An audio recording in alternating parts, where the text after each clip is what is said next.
I was 21 years old and working hard on my recovery from almost a decade of anorexia nervosa when I got a phone call. A daytime network talk show was preparing a segment on eating disorders, and they were looking for someone in recovery to take part in it. A former doctor who treated me gave them my number. Sure, I said without hesitation. Shedding light on these mysterious illnesses was my way of making the most out of a very dark time in my life.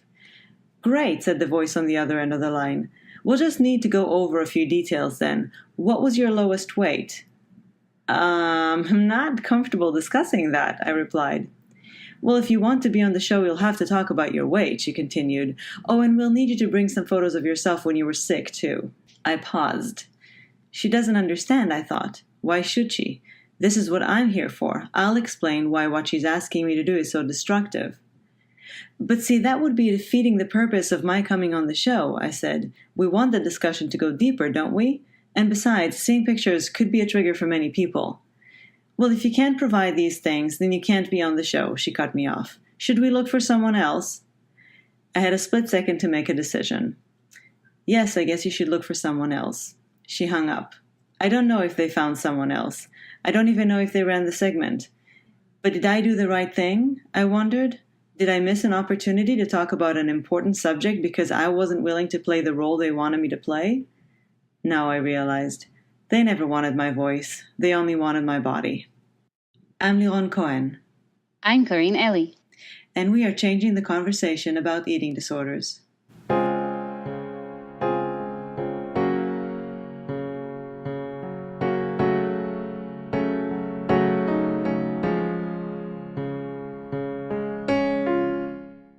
You mentioned that you worried that images of your body during the acute phases of anorexia could trigger others. So from an ethical perspective, it's highly understandable, but this also frames your own body as a site of danger. Do you remember when you first started thinking of your body in these terms? And did you ever feel a sense of unease with this framing of your body as potentially dangerous? You know, in the context of the talk show, I knew that I was sensitive myself to seeing images of other people or even images of my own self when I was sick, or I could feel the pull. I could feel the romantic, nostalgic allure of going back to the disease. But more than danger in the context of the show, more than danger, I felt exploited. I felt that as a group, I and my sisters were being exploited. I felt that I was being invited to be a prop in the healthy people's conversation about eating disorders. I didn't have part in that conversation except as a spectacle. And that is what bothered me. And it bothered me that kind of conversation encouraged and validated the type of mindset that we already had, that we were already trapped in as people with eating disorders. And so that kind of conversation was something that I always wanted to change, but I never felt that I was actually a part of when I was invited into it. I was only invited as a visual aid. It's really interesting that you're using terms like prop and visual aid, because I feel like this is really capturing the sense of objectification attached to the experience of being invited to speak only on condition of showing these images of your past self. Most definitely, and I think that is part of the problem that we're having, especially today, with the conversation that the media, at least, is having, which is very little, by the way. It's almost non-existent.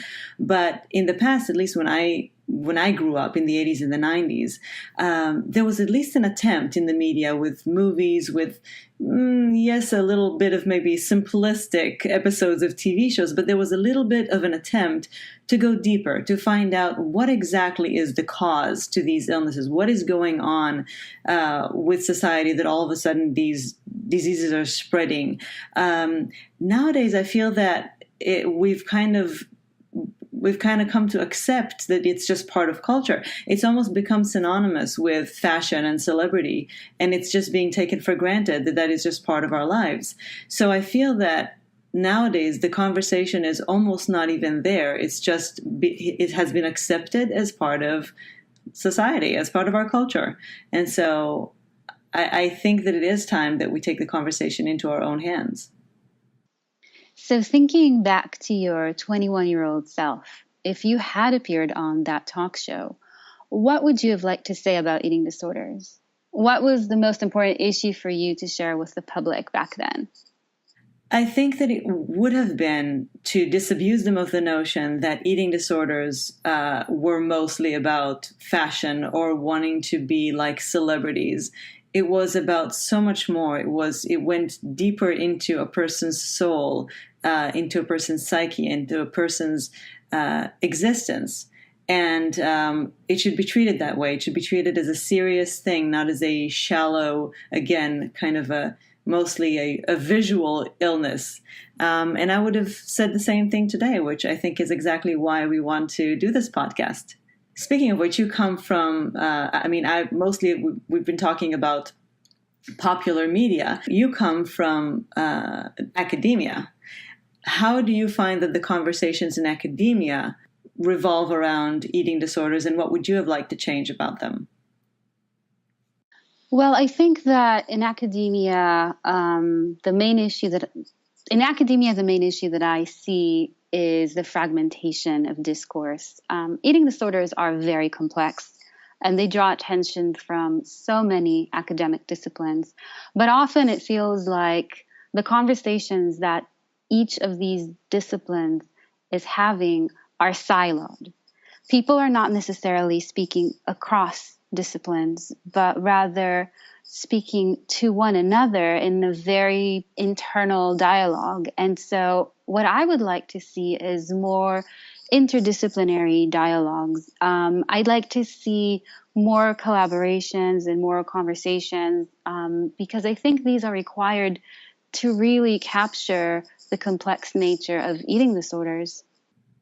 And what do you think about the disconnect, or maybe there is no disconnect, between academia and the general public? When you do your research, whatever findings you have, do you feel that then your conclusions manage to reach a broader audience, or do they stay very much insulated within academia?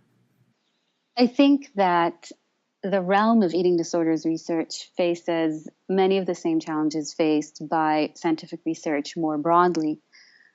So much scientific research is still held behind paywalls, being reported in academic journals that most members of the public cannot access. I'm not blaming academics. It's just part of the way that the system works at the moment. But it does mean that when scientific research is reported, it is often through the news media, which do an important and essential job.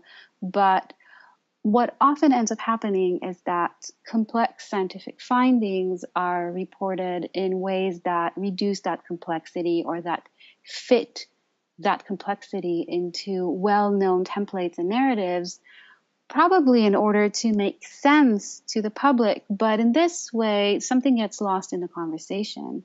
And perhaps the conversation is not progressing as much as it should. Now, many people maybe wouldn't necessarily think eating disorders and anthropology. I want to know how you became an anthropologist that specializes in eating disorders, of all things. So I have a story about that. I'm often asked what sparked my interest in studying eating disorders. My response is public television. It was a December evening, and my undergraduate self was studying for an archaeology final when PBS, the US public television channel, beckoned me to take a break I could legitimately consider educational. On the show was the documentary Dying to Be Thin, broadcast as part of the PBS Nova series, which was and still is dedicated to communicating science to the public. The documentary was barely an hour long, but it changed my academic life. By the end, I knew if I ever chose to pursue a PhD, I would research eating disorders. What inspired me about this documentary was its focus on the complexity of eating disorders. It was the first time I witnessed a discussion of eating disorders so multifaceted and nuanced. The documentary brought together a neuropsychiatrist, Professor Walter Kay, and a historian, Joan Jacobs Broomberg, to speak about eating disorders from equally compelling and vital angles, and interwove the voices of researchers and clinicians with the voices of women with eating disorders. After I watched it, I realized that I wanted my own work to delve into the complexity it presented. While neuroscience and history are not central to my research, the complexity of eating disorders very much is. In my work as an anthropologist, I strive to account for the many levels of experience and interaction that characterize eating disorders, from the very personal, embodied, sensory, and relationship dimensions of living in the world with an eating disorder, or as a person who has recovered from an eating disorder, to the often hidden societal, economic, and structural dimensions that shape people's experiences and trajectories of eating disorders. And always at the heart of all the data I collect and all the articles I write are the voices of people with eating disorders whose stories, in all their complexity, deserve to be heard. So you and I have been friends since we were 3 years old, and I got sick with eating disorders at 13. And I always wondered, and actually we haven't actually talked about it that much, but I always wondered if that somehow influenced your decision to eventually go into the research of eating disorders in any way, and if it did, how? I think that having a friend with an eating disorder at such a young age definitely put eating disorders on my radar screen. I just became more aware. I became more interested. I found it difficult sometimes to understand what you were going through. And I think that looking for these opportunities, like watching documentaries or reading books about eating disorders, was my way of trying to bridge that gap that we had back then in speaking to one another and in understanding each other's experiences. So yes, I definitely think that this made me probably more likely to look for information about eating disorders and to find it interesting. Do you think, by the way, that because you came to the professional aspect of eating disorders after having your own personal experience with it with a friend made you approach it differently, maybe? I don't know if it made me approach it differently, but I think that I approached my research from the vantage point of someone who already knew that a person with an eating disorder is more than just their eating disorder, because I knew that you had an eating disorder, but I also knew you as a very complex human being who had a life that was about more than anorexia and who had many aspects to her personality. And I think that I was just really able and willing to see the whole person in front of me rather than just focus on the eating disordered side of people. And I also think that often there's a tendency among certain people to misattribute the feelings or behaviors or speech or experiences of people with eating disorders to their eating disorder. So to constantly say, oh, it's the anorexia talking, oh, it's the bulimia talking, without really thinking like, well, maybe this person is expressing a legitimate concern or a legitimate feeling or a legitimate thought that has not much to do with their eating disorder. I've had that said to me many, many, many times, including, by the way, which was to me the most drastic use or abuse of my disease, when I started complaining about physical problems that I was told were my own doing because of my anorexia, and which led me to not treat what became a chronic illness, which was purely physical and had nothing to do, could have been maybe triggered by my anorexia, but nevertheless it needed to be treated, and it didn't get treated, and I still suffered from it today. So because I was, and because not only because I was told that it was, all in my head and all my doing, but also because it made me not trust doctors, and it made me not want to seek medical treatment for many, many years for this problem. I didn't feel that I deserved medical treatment for this. I felt that if I went to see another doctor, they would also mock me or blame me and just tell me to deal with it. So Yes, it definitely it's happened to me many times and in many aspects of my life back then. So definitely. And now I come from a very personal perspective, but also throughout the years I've studied and I feel that I've accumulated a considerable amount of the more professional aspects, knowledge of eating disorders. And you come from a more professional side of things, but I was wondering how do you perceive the balance of professional and personal in your work? I think that, as with probably all anthropologists, the professional does gain more and more personal aspects the more we are in the field, the more we study a particular phenomenon, and the more time we spend with people who participate in our research, simply because we care about what we do, we care about the people who take part in our work.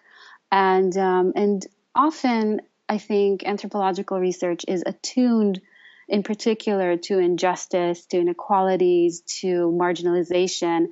And so, for me, where the professional meets the personal is in my commitment to do research that crosses the boundaries of disciplines and that also has some impact on service level and policy level eating disorders work. And what I've done in the past and what I still continue to do today is pursue collaborations with people on the ground, with clinical researchers, with practicing clinicians, and with health policy people to see how the work that I've been doing as an anthropologist can help bring about change on the ground in the way that treatment is delivered, in the way that resources are allocated, so as to make the situation better in a more immediate sense. Because I think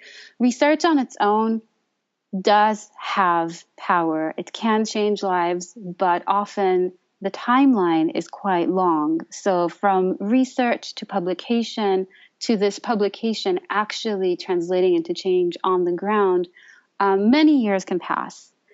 But this is why I wanted to balance this out by doing some more directed impact work, which I have done last year, and hopefully it will continue to bear fruit in the near future.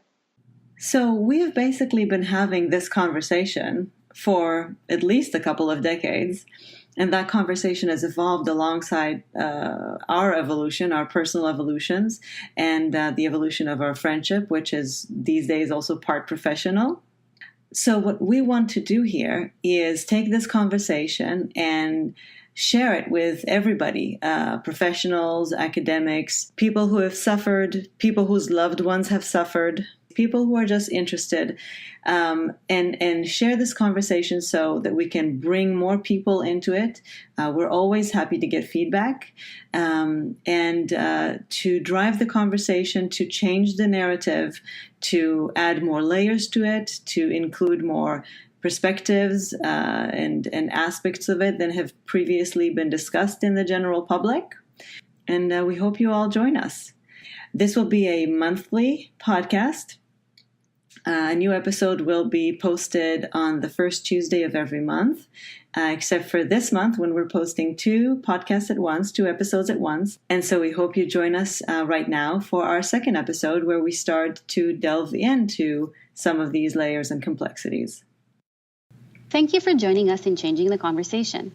Feel free to email us at any time with comments, questions, or anything else to changetheconvoed@gmail.com. And don't forget to subscribe to our podcast and follow us on social media, where we also have links to other resources and further reading. Look for Changing the Conversation About Eating Disorders on Facebook and at ChangeConvoED on Twitter. We hope you join us again for our next episode on the first Tuesday of next month.